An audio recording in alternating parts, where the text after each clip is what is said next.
avant Renault, avant Citroën, un ingénieur de Marseille, a inventé la roue motrice avant. Cet homme s'appelait Georges Latil et sa société a construit le premier tracteur 4 roues motrices français 20 ans avant que les fermes de France ne connaissent l'Orange Renault. Pendant la Grande Guerre, ces tracteurs ont tiré les canons lourds sur la voie sacrée. Dans les années 30, l'armée belge a acheté ce que l'armée française refusait. Et pourtant, aujourd'hui, presque personne ne connaît ce nom. 10 tracteurs Latil ont marqué 50 ans d'histoire industrielle française, de la boue des tranchées aux forêts du Massif central. Le dernier de cette liste explique pourquoi ce pionnier a disparu de la mémoire collective alors que ses inventions roulent encore, sous d'autres noms, partout en Europe. Reste jusqu'au bout, la réponse va te surprendre. Bienvenue sur Tragrock. 1913, l'armée française cherche un moyen de tirer ses canons lourds sans chevaux. Georges Latil, ingénieur né à Marseille, propose une solution qui n'existe nulle part ailleurs en Europe, un tracteur à 4 roues motrices et 4 roues directrices. Il l'appelle le TER, pour tracteur d'artillerie roulant.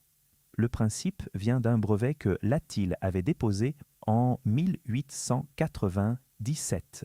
Une transmission articulée capable d'envoyer la puissance du moteur vers des roues qui restent en même temps directrices. À l'époque, cette invention servait à transformer des charrettes tirées par des chevaux en véhicules motorisés, sans changer l'attelage. 20 ans plus tard, le même principe permet de construire un tracteur capable de grimper des pentes de 40% lors des essais à vide, pour tracter un canon de 155 mm sur un terrain défoncé par les obus. C'est exactement ce qu'il faut. Le radiateur est placé derrière le moteur, ce qui donne au TAR une silhouette proche du Renault EG ou de l'américain Mack AC. Sous ce capot tourne un 4 cylindres de 7 litres et demi développant 40 chevaux à 1200 tours par minute. La boîte offre 4 vitesses avant et une marche arrière. À l'arrière, un treuil puissant permet de désembourber l'engin ou d'aider à hisser une pièce d'artillerie sur une pente raide. Le TAR entre en service dès 1914, fabriqué à l'usine Latil de Levallois-Perret dans la banlieue parisienne. Pendant 4 ans, il traque les canons de 155 grande puissance Filloux, les mortiers de 280 et les pièces les plus lourdes le long de la voie sacrée, cette route qui ravitaille Verdun sous le feu allemand. Le corps expéditionnaire américain, arrivé en France à partir de 1917, en reçoit lui aussi un grand nombre. Au total, plus de 3000 TAR sortent des ateliers Latil, un chiffre considérable pour une entreprise qui, quelques années plus tôt, travaillait encore sur une planche posée sur 2 tréteaux. La guerre terminée, beaucoup de TOR réformés trouvent une seconde vie. Des petits entrepreneurs de la Sarthe et de la Mayenne en rachètent pour des travaux de manutention et de débardage forestier. L'un d'eux, retrouvé à l'état d'épave en 1985, a depuis été restauré et trône aujourd'hui au musée de la Grande Guerre du pays de Meaux, à quelques kilomètres du front qu'il a servi. Le pionnier du 4 roues motrices vient de prouver qu'il sait survivre à une guerre mondiale. Il doit maintenant prouver qu'il peut survivre à la paix. 1924. Au Salon de Paris du mois d'octobre, Latil présente un tracteur qui n'a plus rien d'un engin de guerre. Le TL, pour tracteur léger, est conçu pour les fermes, les forêts et les colonies. La technologie reste la même que sur le TAR. Il y a 4 roues, motrices et directrices, mais l'usage change complètement. Le TL embarque un 4 cylindres à essence de 2950 cm3 avec un alésage de 85 mm et une course de 130 mm. La boîte propose 6 vitesses, de quoi adapter l'allure à la nature du terrain, du labour lent au transport routier plus rapide. Un blocage de différentiel Et de freins sur les 4 roues complète l'ensemble. Le rayon de braquage tient en 3 mètres, c'est sur 60, une maniabilité rare pour un engin aussi robuste. Ce qui rend le TL vraiment astucieux, c'est son système de roues interchangeables, montés sur moyeux Michelin. En quelques minutes, on passe des pneus routiers classiques à des roues mixtes équipées de palettes rabattables qui transforment le même châssis en tracteur agricole ou forestier capable de mordre dans la boue ou la terre meuble. Un seul outil, plusieurs métiers. Pour les exploitations qui ne pouvaient pas s'offrir plusieurs machines, c'était décisif. En 1922, puis de nouveau en 1924, Latsel va plus loin. Il équipe certains TL d'un gazéificateur de bois signé Vierzon. Le moteur tourne alors au gaz, produit par la combustion lente de bûches sèches, sans une goutte d'essence, à une idée en avance sur son temps, à un moment où le pétrole importé coûtait cher et où le bois ne manquait pas dans les campagnes françaises. Présenté au Royaume-Uni dès 1925, le TL séduit aussi l'armée. À partir de 1928, 10 exemplaires sont commandés pour tracter le canon de 105 mm, modèle 1913, avant que des commandes plus importantes ne suivent. Mais sa vitesse moyenne, à peine 20 km à l'heure, finira par jouer contre lui face aux besoins d'une artillerie de plus en plus mobile. 2 ans plus tard, au salon de 1926, Latsel présente une variante directement inspirée du TL, le B2T, un tracteur léger à remorque capable d'emporter 5 tonnes de charge utile. L'argument de vente tient dans une phrase déjà très moderne pour l'époque. Un seul tracteur, attelé tour à tour à plusieurs remorques, évite d'immobiliser un véhicule entier pendant les opérations de chargement et de déchargement. Les transporteurs comprennent vite l'intérêt et la demande pour ce type d'engin ne cesse de grandir tout au long des années 20. Le TL de 1924, c'est le moment où Latil cesse d'être seulement un fournisseur de l'armée pour devenir un vrai constructeur de tracteurs civils. Et c'est ce virage qui va définir toute la deuxième moitié de l'histoire de la marque. Dis-moi en commentaire, de quelle ville ou de quelle région nous regardes-tu en ce moment? À la fin des années 20, le TL commence à montrer ses limites. 20 km à l'heure, c'est trop lent pour une armée qui modernise son artillerie et trop lent aussi pour les transporteurs routiers qui réclament un tracteur capable de tirer des remorques sur de longues distances à allure soutenue. Latil répond avec le KTL lancé en 1929. Le KTL reprend l'architecture toute roue motrice de ses prédécesseurs, mais avec un moteur plus gros, un 4 cylindres de 3308 cm3, alésage de 90 mm, course de 130 mm, présenté au Royaume-Uni dès le mois d'octobre 1929. Il y est importé l'année suivante, puis assemblé sous licence à partir de 1932 par le constructeur britannique Shelvoke and Drury. La technologie française traverse la Manche. Sur le plan civil, le KTL devient l'un des piliers de la gamme des tracteurs routiers Latel. Dans les chantiers de travaux publics et chez les transporteurs, ce type de tracteur sans plateau, attelé directement à des remorques variées, évite l'immobilisation d'un camion entier pendant le chargement et le déchargement. Un seul tracteur, plusieurs remorques en rotation. L'idée fait gagner un temps précieux à toute une profession. Côté britannique, Shelvoke and Drury ne se contente pas d'assembler le KTL sous licence. La gamme y est commercialisée sous un nom propre, Trollier, avec quelques adaptations mineures pour le marché local. De 1932 à 1937, cette collaboration transmanche tourne à plein régime. C'est l'un des rares moments de l'histoire de Latil où la technologie française s'exporte aussi largement, plutôt que de rester cantonnée à l'Hexagone. L'armée française teste à son tour le KTL à partir de 1932 en remplacement du TL pour tracter le même canon de 105 mm. En 1934, elle commande une version à empattement allongé, le KTL 4, mais le résultat reste décevant. encore trop lent pour les besoins du moment. Seulement 163 exemplaires sont finalement construits et leur fabrication s'arrête net à la mobilisation de 1939. C'est un schéma qui va se répéter plusieurs fois dans l'histoire de l'Atil. Une mécanique solide, une réputation civile excellente, mais une armée française de plus en plus exigeante qui cherche toujours plus de vitesse pour ses tracteurs d'artillerie. Le chapitre suivant de cette histoire militaire va encore plus loin dans cette direction. Et il va coûter cher à la marque. Pendant que le KTL tente de remplacer le TL sur les canons moyens, l'Atil travaille en parallèle sur l'héritier direct du T-Eider original, celui qui tractait déjà les canons de la Grande Guerre.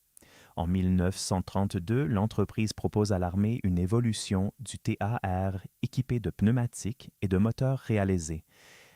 Adopté en 1934 sous le nom de TARH-2, cette nouvelle version devient le tracteur d'artillerie lourd standard de l'armée française à l'aube de la Seconde Guerre mondiale. Sa silhouette change radicalement.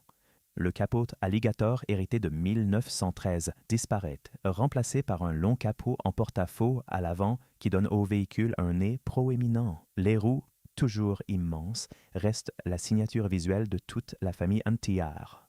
Sous ce nouveau capot, le moteur développe 68 chevaux à 1750 tours par minute, presque le double de la puissance du TAR de 1913.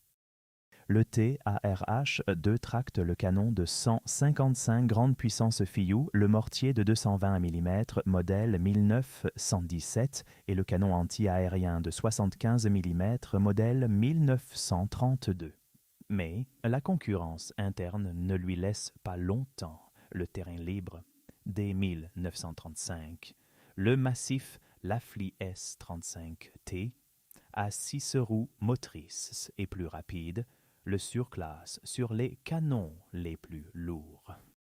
Le TARH-2 n'est alors construit qu'à environ 470 exemplaires, un volume modeste comparé aux 3000 TAR de la première génération. Reclassé, il continue malgré tout à servir dépannage de véhicules embourbés, traction du canon antiaérien de 90 mm Schneider, modèle 1939. Il est toujours en service quand éclate la Seconde Guerre mondiale en septembre 1939, avant d'être progressivement remplacé dans les mois qui suivent. Ce que révèle le TARH-2, c'est une faiblesse structurelle de l'Atil qui va peser de plus en plus lourd dans les années 30. Une entreprise de taille modeste qui invente d'excellentes solutions techniques, mais qui ne peut pas suivre le rythme d'une course à l'armement où chaque concurrent veut être plus rapide et plus puissant que le précédent. Cette faiblesse va pousser l'Atil vers des expérimentations de plus en plus audacieuses, certaines géniales, d'autres carrément déraisonnables.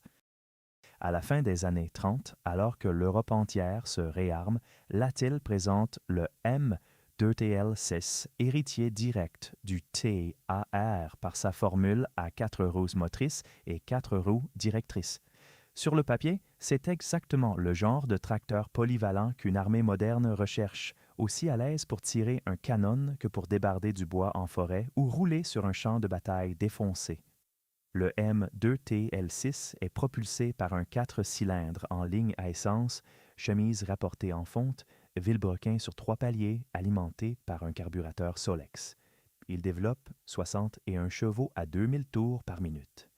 Sa boîte mécanique à 3 rapports, doublée par un réducteur, offre en réalité 6 vitesses. À vide, il pèse 4 tonnes et peut emporter 1800 kg de charge utile pour une vitesse maximale de 45 km à l'heure sur route. L'armée française l'examine pour tracter le canon de 75 mm. Et elle dit non. Peut-être jugé pas assez puissant, peut-être trop complexe à entretenir sur le terrain. Les archives ne tranchent pas clairement la question. Seuls quelques exemplaires sont retenus pour équiper le génie. Un refus cuisant pour l'Atil, qui voit là un débouché majeur lui échapper sur son propre marché national. Sa silhouette, très haute sur pattes, avec un poste de conduite surélevé qui domine largement le terrain environnant, lui vaut d'ailleurs un surnom chez certains observateurs militaires, une sorte de commande-car avant l'heure, plus proche dans l'esprit d'un véhicule de reconnaissance que d'un simple tracteur d'artillerie. Mais ce que la France refuse, d'autres pays l'achètent. La Belgique, la Finlande et la Roumanie commandent le M2TL6 pour tracter leurs pièces d'artillerie moyennes, une version dite aérée, plus haute sur pattes, équipe notamment l'armée belge. Ironie de l'histoire. Après l'invasion allemande de 1940, ces mêmes tracteurs, capturés comme tant d'autres matériels alliés, finissent sous les couleurs de la Wehrmacht. Un constructeur français snobé par sa propre armée, dont les machines terminent la guerre au service de l'occupant. Difficile d'imaginer plus cruelle illustration du décalage entre la qualité technique de Latil et sa capacité à convaincre les bons clients au bon moment. 1937, l'armée française lance un concours pour un nouveau tracteur léger d'artillerie destiné à remorquer les canons antichars de 47 mm. Latil présente le M7Z1, face à lui, le Lafley Baföve 15T et le semi-chenillé Somua MCJ. Lors des essais comparatifs, le prototype Latil tient tête à ses concurrents, parfois même les dépasse. Mais l'armée choisit finalement le Lafley et le Somua pour cette mission précise. Plutôt que d'abandonner, Latil reclasse sa création. Le véhicule devient le M7T1, un tracteur léger tout-terrain à 4 roues, motrices, capable de transporter 5 hommes avec leurs armes et leurs bagages, et de tracter le canon anti-char de 25 mm. Sa silhouette, basse et trapue malgré ses grandes roues, avec un volant resté à droite et un poste de conduite presque posé sur le plancher, lui donne un genre que les soldats de l'époque n'avaient encore jamais vu sur un véhicule français. On le surnommera plus tard la Jeep française d'avant l'heure, alors que la vraie Jeep américaine n'existe pas encore. Le 3 février 1939, l'armée passe commande de 175 exemplaires destinés aux 7 compagnies divisionnaires anti-chars des divisions d'infanterie motorisées. Plusieurs centaines suivront avant la débâcle de juin 1940. Une variante à 6 roues motrices, le M7Z1, est même commandée à 500 puis 650 exemplaires pour tracter le canon antiaérien de 25 mm. Mais les retards de production sont tels qu'au 31 mai 1940, seulement 7 véhicules ont pu être livrés. La guerre va trop vite pour l'industrie française. Après la libération, le M7T1 connaît une seconde carrière plus modeste en petite série pour la gendarmerie et les troupes coloniales. Aujourd'hui, c'est l'un des Latil les plus recherchés par les collectionneurs de véhicules militaires français, un objet rare, presque mythique, parce qu'il incarne ce moment précis où la France a presque inventé son propre véhicule léger tout-terrain, avant que les Américains n'imposent au monde entier le mot Jeep. Le M7T1 restera l'un des derniers beaux succès militaires de Latil. Le chapitre suivant, lui, porte un nom que personne chez Latil n'aimait prononcer. 1955. La France a connu la guerre, la libération, la reconstruction.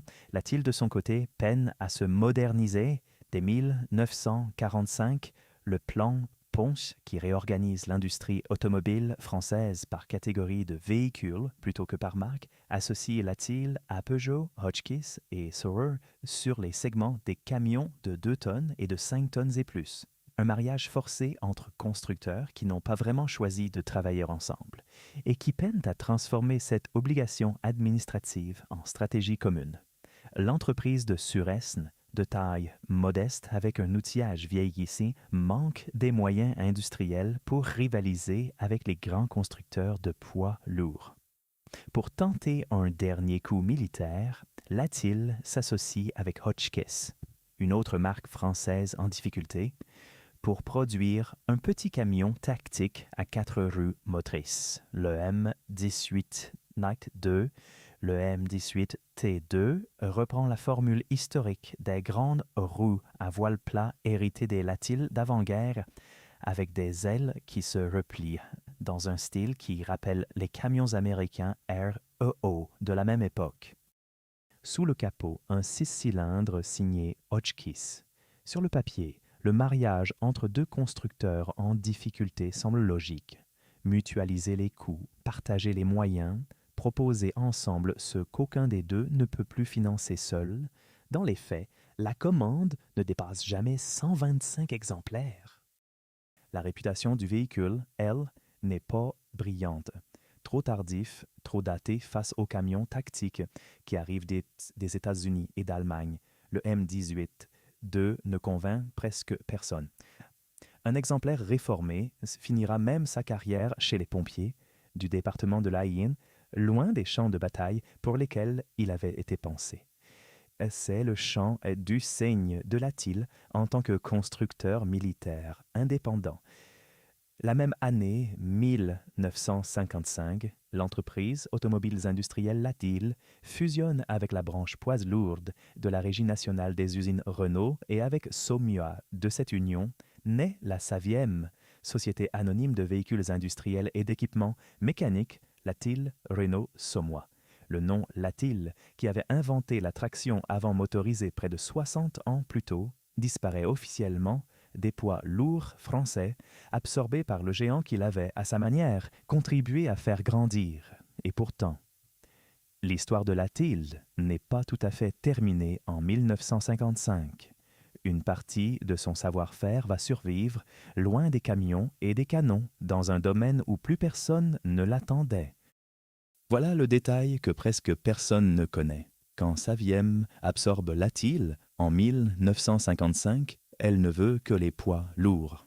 La branche tracteurs agricoles et forestiers, elle, continue d'exister à part sous le même nom Latil, fabriquant toujours ses engins toutes roues motrices, nés du même brevet, déposé par Georges Latil en 1897. En 1963, Saviem se sépare de cette activité tracteur. L'acheteur est la Société des forges et ateliers du Creusot du groupe Schneider, qui redonne à l'entité son nom d'origine, Latil Batignolles. La production déménage à Nantes et fin 1967, l'usine présente une nouvelle génération de tracteurs forestiers, les TL 31, TL 32, TL 33 à châssis court et les TL 37 et TL 38 à châssis longue. Suspendus par ressorts à lame à l'avant comme à l'arrière, équipés d'instruments de bord signés Jaeger, ces engins gardent le poste de conduite à droite, une habitude transmise depuis les tout premiers Latil d'avant la Première Guerre mondiale. Dans la mémoire des derniers anciens qui ont travaillé en forêt dans les années 70, le nom Latil évoque instantanément une seule image. Un tracteur orange, monté sur 4 roues immenses, équipé d'une grosse bêche d'ancrage dressée à l'arrière, capable de débarder des troncs entiers sur des pentes où aucun autre engin ne s'aventurait. Une silhouette qu'on croisait encore parfois dans les forêts du Cantal, des Vosges ou des Côtes-d'Armor, bien après l'arrêt officiel de la marque sur le marché des poids lourds. Le 5 septembre 1974, Latil Batignolles cède cette activité à Marcel Brimont, un ancien maréchal ferrant de Reims-Pruné, devenu industriel grâce à ses bennes et remorques agricoles. Sous la marque Brimont Latil, la fabrication continue avec des modèles comme le TL 73, toujours fidèle à la formule d'origine, 4 roues motrices et directrices, suspension par ressort, à lame, poste de conduite à droite, un exemplaire de ce TL 73. Retrouvé à l'abandon dans une scierie près de Plouer-sur-Rance, dans les Côtes-d'Armor, a depuis été restauré par un passionné qui s'en sert encore chaque hiver pour quelques travaux de débardage. La production des tracteurs forestiers Latil s'arrête définitivement en 1993. Pense à ce chiffre un instant. Près de 40 ans après la fusion qui a donné naissance à la Saviem, près de 100 ans après le brevet de 1897, des tracteurs Latil sortaient encore d'une chaîne de montage française. Le nom du constructeur de poids lourds a disparu en une seule fusion en 1955. Mais sa branche la plus discrète, celle des tracteurs forestiers, a survécu près de 2 fois plus longtemps que la marque elle-même n'avait existé sous son nom d'origine. Voilà la réponse promise au début de cette histoire. Latil n'a pas disparu parce que ses inventions étaient mauvaises. Il a disparu parce qu'une petite entreprise familiale, aussi brillante soit-elle, ne pouvait pas suivre indéfiniment le rythme industriel imposé par les géants de l'automobile française.